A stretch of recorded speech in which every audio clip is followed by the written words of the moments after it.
कल तक मैंने कहा था लिपस्टिक औरतें नहीं लगाएं, लेकिन सारी कंपनियों ने जिम्मेदारी के साथ यह बयान लिखकर WHO को दे दिया है कि हम लिपस्टिक में खिंजीर की चर्बी, सूअर की चर्बी नहीं मिला रहे हैं। इस बयान के आ जाने के बाद मौलवी जर्जीस अब तुम्हें खुल के इजाजत देता है कि तुम अपने होंठों पर जितनी लिपस्टिक चुपड़ना चाहो चुपड़ो। मेरी मां बहनों, तुम्हें मेकअप से कोई मना नहीं करता। और जाओ, मौलवी जर्जीस एक जिम्मेदार मंच पर बैठकर, कुर्सी पर बैठकर तुम्हें जिम्मेदारी से कहता है तुम्हारे सामने कि तुम्हें मेकअप करने से मैं कभी नहीं मना करता हूं और न कर रहा हूं, शौक से करो। एक चीज की और इजाजत देता हूं, फेयर एंड लवली थोड़ी सी नहीं, पूरी की पूरी निकाल के लगा लो। मैं मना नहीं कर रहा हूं, जायज है तुम्हारे लिए। हैं ये मौलाना क्या कह रहे हैं? हाँ, पाउंड्स की क्रीम पूरी निकाल के लगा लो। कल तक मैंने कहा था लिपस्टिक औरतें नहीं लगाएं, लेकिन सारी कंपनियों ने जिम्मेदारी के साथ यह बयान लिखकर WHO को दे दिया है कि हम लिपस्टिक में खिंजीर की चर्बी, सूअर की चर्बी नहीं मिला रहे हैं। इस बयान के आ जाने के बाद मौलवी जर्जीस अब तुम्हें खुल के इजाजत देता है कि तुम अपने होंठों पर जितनी लिपस्टिक चुपड़ना चाहो चुपड़ो। लेकिन याद रखना, सिर्फ अपने घर के अंदर, अपने शौहर के लिए। समझ रहे हो? अल्लाह के रसूल ने फरमाया कि मर्द की खुशबू वो है जो उड़ती हो और महकती हो, औरत की खुशबू वो है जिसका रंग दिखाई देता हो लेकिन उसकी खुशबू छिपी हुई हो। यानी औरत खुशबू लगाकर, परफ्यूम लगाकर घर से बाहर नहीं निकल सकती, चमेली का तेल लगाकर घर से बाहर नहीं निकल सकती, डाबर आंवला का तेल लगाकर घर से बाहर नहीं निकल सकती, खुशबूदार कोई चीज लगाकर घर से बाहर नहीं, क्योंकि औरत की खुशबू, औरत की जीनत उस खुशबू में है जिसकी खुशबू जाहिर ना होती हो, दूसरे को नहीं लगती हो और उसका रंग जाहिर हो। लिपस्टिक लगाइए, रंग जाहिर है। क्रीम पाउडर लगाइए, पड़ोस की औरत बता दे कि आज तो बहुत ज़्यादा लगी है, तुम तो काली थी, आज तो हेमा मालिनी लग रही हो।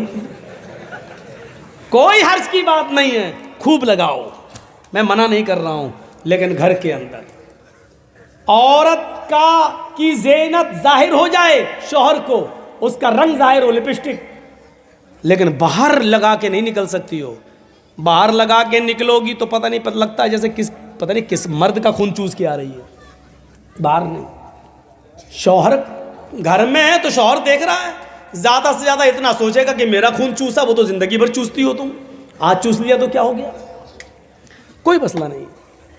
औरत घर में लिपस्टिक भी लगा सकती है, क्रीम पाउडर भी लगा सकती है। जो चीज नहीं लगा सकती या नहीं कर सकती है वो सिर्फ ये है कि औरत अपने सर के बाल नहीं काट सकती है।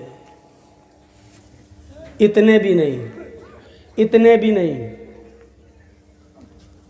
औरत अगर हज करने के लिए गई है या उम्रा करने के लिए गई है तो हज और उम्रे में खाने काबा का तवाफ करने के बाद, सफा और मरवा की सई करने के बाद, जब वो हलाल होगी और ihram की हालत से निकलेगी, तब वो अपने सर के सारे बाल ऐसे, देखिए ये बाल पीछे है ना, पीछे, तो वो ऐसे ऐसे करके सारे बालों को आगे कर लेगी औरत, ऐसे करके यहाँ आगे, और आगे बाल करके एक उंगल अपने लपेटेगी ऐसे, नीचे से एक उंगल बस यहाँ तक लिपट जाए, ऐसे करके ये बस इतना, और इस उंगली में जितने भी बाल लिपट जाएंगे उसके पीछे से ऐसे करके, और नीचे से एक उंगल बाल, इतने वहाँ से उसको काट दिया जाएगा, इतना बस।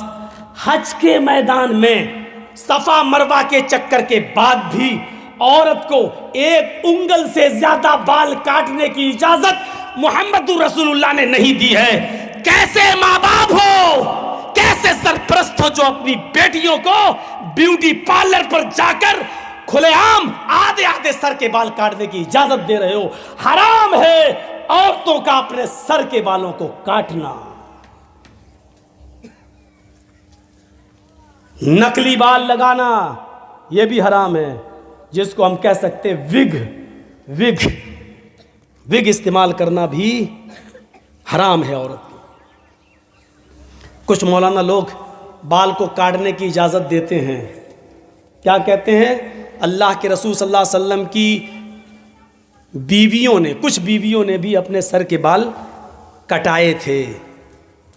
बेशक कटाए थे। मौलवी जर्जीस इस बात को मानता है कि अल्लाह के रसूल सल्लल्लाहु अलैहि वसल्लम की कुछ बीवियों ने अपने सर के बहुत से यानी आधे से ज़्यादा आधे बाल कटाए थे। मैं मानता हूँ इस बात को, हदीस है, सही है, लेकिन आपको ये भी जानना चाहिए कि अल्लाह के रसूल की उन बीवियों ने वो सर के बाल कब कटाए थे। अल्लाह के नबी सल्लल्लाहु अलैहि वसल्लम ने फरमाया कि अल्लाह ताला ने मर्द को दाढ़ी से खूबसूरती दी है और औरत को सर के लंबे बालों से खूबसूरती दी है। औरत की जीनत उसके सर के बाल हैं और मर्द की जीनत दाढ़ी है। तो जो औरत की खूबसूरती हो उसको काटने की इजाजत अल्लाह ताला कैसे दे देगा? नहीं देगा। जब तक अल्लाह के नबी जिंदा रहे और इस दुनिया में बाहयात रहे, तब तक अल्लाह के नबी की किसी बीवी ने अपने सर के बाल नहीं काटे। मसला याद रखना। औरत की खूबसूरती शौहर के लिए, लंबे बाल वो शौहर के लिए रख सकती है, रखेगी, लेकिन अल्लाह के नबी के इस दुनिया से इंतकाल के बाद नबी की बीवियों ने कहा अब हमारा निकाह दूसरी जगह हो ही नहीं सकता है, क्योंकि हम दुनिया के सारे मुसलमानों की माएँ हैं और माँ किसी बेटे के साथ निकाह नहीं करती है। अब हम दुनिया में किसी भी मर्द के साथ जब निकाह नहीं कर सकते हैं, सब मेरी औलाद है, सब मेरे बेटे हैं, और अल्लाह के नबी अब जिस दुनिया में रहे नहीं, तो अब इस खूबसूरती का क्या फ़ायदा, अब इस जीनत का क्या फ़ायदा? मैं बनाओ सिंगार करूं तो किसके लिए करूं, ज़ेबो जीनत करूं तो किसके लिए करूं? ये सोच कर उन्होंने अपनी जीनत को ख़त्म करने के लिए, अपना बनाओ सिंगार को ख़त्म करने के लिए उनके सर के बाल उन्होंने कटाए। इसी तरीके से आज भी जो औरत शादीशुदा नहीं है या शादी नहीं करना चाह रही है, या उसने इरादा कर लिया कि हम शादी नहीं करेंगे, या जिसका शौहर इंतकाल कर गया है, अब वो किसके लिए बनाओ सिंगार करे? तो वो अपने सर के बाल काट सकती है।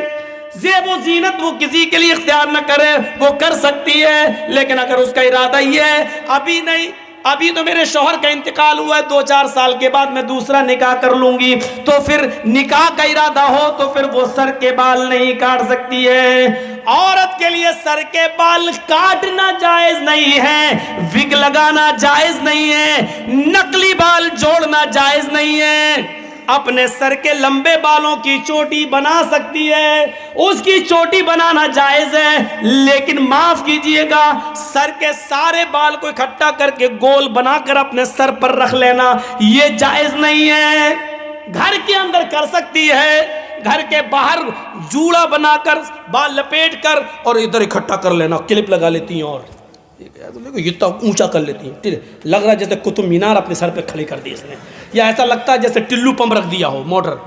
ये जायज नहीं है। लेकिन हाँ, अपने घर के अंदर है, गर्मी लगती है औरतों को, क्या करें, घर के अंदर ठीक है, शौहर के लिए ठीक है, लेकिन घर के बाहर जा रही है तो फिर वो जूड़ा अपने सर के सारे बाल सर पर एक जगह इकट्ठा करके क्लिप लगा के नहीं जा सकती है। औरत के लिए बजने वाली, खनकने वाली कोई चीज पहनकर घर से बाहर निकलना जायज नहीं है। न वो चूड़ियां पहनकर निकल सकती है, न वो पैरों की पायल और पाजेब पहनकर घर से बाहर निकल सकती है। हाँ, सुन लो मेरी माँ बहनों, ऊंची एड़ी की चप्पल पहनकर भी, ऊंचे हिल की चप्पल पहनकर भी तुम घर से बाहर नहीं निकल सकती हो, तुम्हारे लिए जायज नहीं है, क्योंकि वो भी बचती है। जब तुम ऊंचे हिल की चप्पल पहनकर निकलती हो तो वो सीमेंट की बनी हुई सड़कों पर आवाज करती है, खट खट खट, वो इधर आवाज करती है खट खट खट,